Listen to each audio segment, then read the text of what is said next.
Que a paz que excede todo entendimento seja uma verdade na sua vida. Sabe que existe um versículo da Bíblia Sagrada que eu cito muito esse versículo quando estou ministrando. No Salmo 139, o verso de número 16, que diz assim: os teus olhos me viram a substância ainda informe, e no teu livro foram escritos todos os meus dias, cada um deles escrito e determinado, quando nenhum deles havia ainda.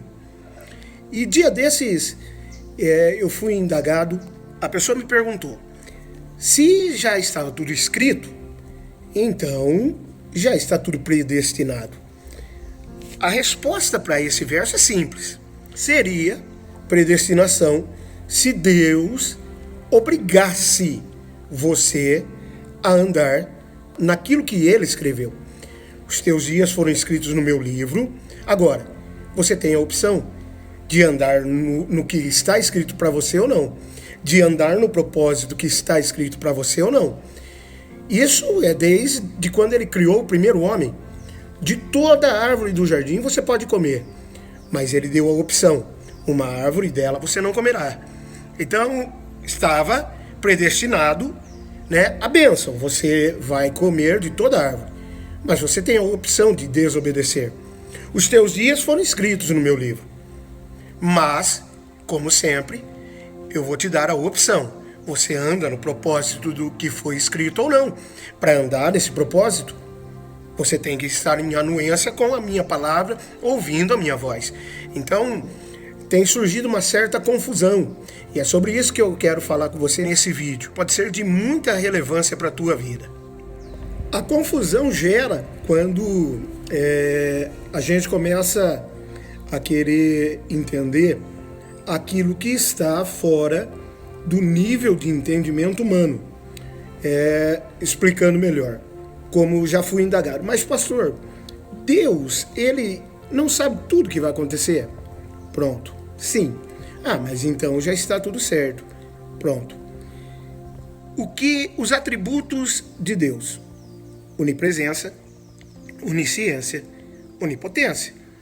Isso faz dele o ser supremo, Deus. Dentro da sua onisciência, é claro que não existe o tempo Cronos, que é o tempo em que nós vivemos, dividido em passado, presente e futuro. Isaías já havia profetizado: ele anuncia o final das coisas antes do início delas. Já estava falando do tempo Kairos de Deus. Nós pensamos aqui, micro, no mundo que nós nascemos, vivemos, morremos.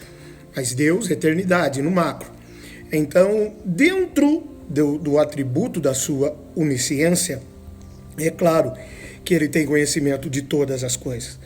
Agora, quando eu quero entender da forma em que Deus entende os pensamentos dele, então eu também teria que ser onisciente. Aí, nesse caso, eu seria Deus. Então, veja bem, a questão da predestinação nós temos que entender no nosso tempo, no nosso Cronos. Em Efésios, Paulo escreveu: ele nos predestinou em Cristo para o seu beneplácito, segundo o seu beneplácito, segundo o seu propósito. Então entenda comigo, a predestinação, quando se fala de vida eterna, céu ou condenação eterna, o inferno. Agora, nessa terra há um propósito a ser vivido. Se eu andar como eu já disse, em anuência com o propósito de Deus, com a sua palavra. Então, o Senhor Jesus veio para nos resgatar, para nos levar de volta a Deus. Na realidade, o céu não é o meu objetivo. O céu é minha origem, é o meu retorno. Porque o homem desobedeceu, porque o homem optou em desobedecer. Então, o pecado original que alcançou todos os homens, separou o homem de Deus.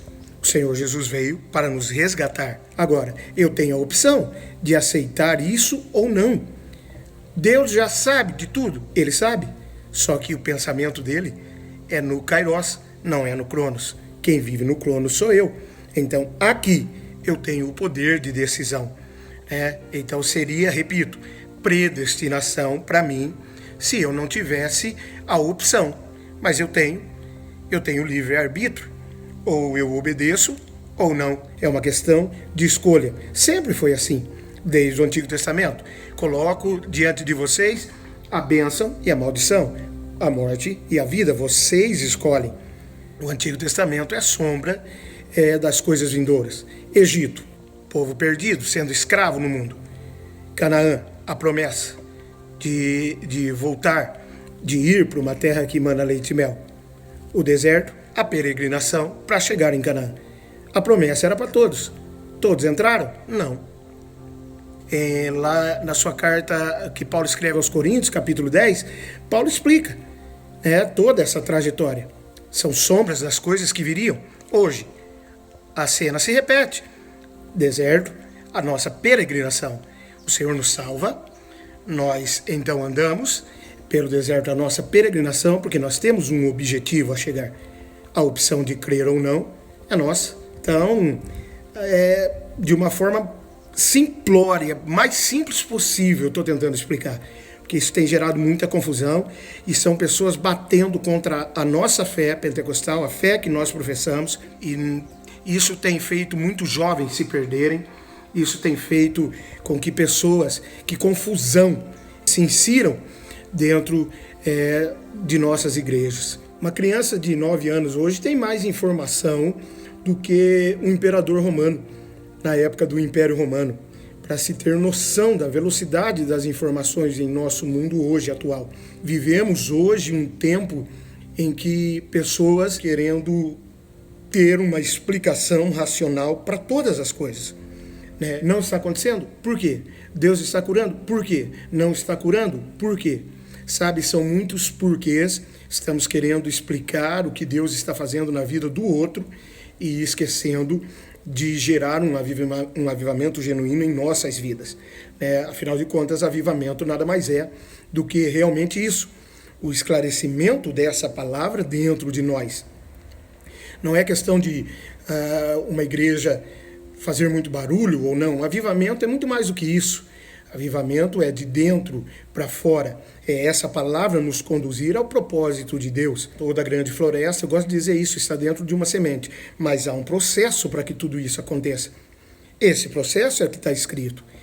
A semente é predestinada a ser uma grande floresta. Agora, ela decide ficar plantada no solo da palavra de Deus ou não. Então, cabe a nós, pastores, a nós, ensinadores, sabe, defendermos a nossa fé. E então entenda comigo, predestinação. Meu amigo, isso tem feito muita gente levar a vida de qualquer jeito, pensando, já está tudo certo, está tudo predestinado. Não, o que está predestinado é, eu obedeço, eu creio, eu mudo de vida e eu então entendo que mais do que essa vida existe uma eternidade. E encerro esse vídeo dizendo, o Senhor quer fazer você viver bem já aqui nessa terra. E viver bem não é ter milhões, não. Isso pode ser parte da bênção de Deus na sua vida, se esse for o propósito dele. Mas viver bem é viver essa palavra de dentro para fora. Conheço muita gente milionária que, não suportando a dor de viver, tiraram a própria vida, Mas o Senhor tem uma vida abundante para você, a começar aqui nessa terra. Eu não sou diferente de você. Todos os dias, essa palavra tem que me direcionar. Lâmpada para os meus pés e luz para o meu caminho é a tua palavra, disse o mesmo salmista que escreveu que os dias dele já estavam escritos no livro do nosso Deus. De alguma forma, espero ter ajudado você.